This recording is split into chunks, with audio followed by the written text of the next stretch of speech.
स्वामींना आपण घरात आणत नाही, स्वामींना आपण घरात प्रतिष्ठित करत नाही, स्वामींची प्रतिष्ठापना आपण करत नाही, तर लक्षात घ्या ब्रह्मांड नायकाची इच्छा असते.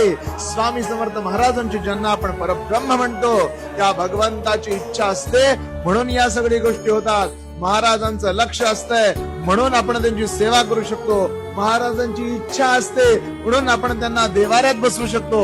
महाराजांची इच्छा असते म्हणून आपण नित्य सेवा करू शकतो. लक्षात घ्या ब्रह्मांड नायकाने ठरवलंय की कोण माझा भक्त होणार, ब्रह्मांड नायकाने ठरवलंय की कुणाचा उद्धार होणार, म्हणून आणि म्हणूनच आपल्याकडून या सेवा घडतात. लक्षात घ्या करता करविता देता न्याय करता सगळं स्वामी स्वामी स्वामी आहे. महाराजांनी ठरवलंय म्हणून सेवा करतोय, हे वाक्य आयुष्यभर डोक्यात ठेवा.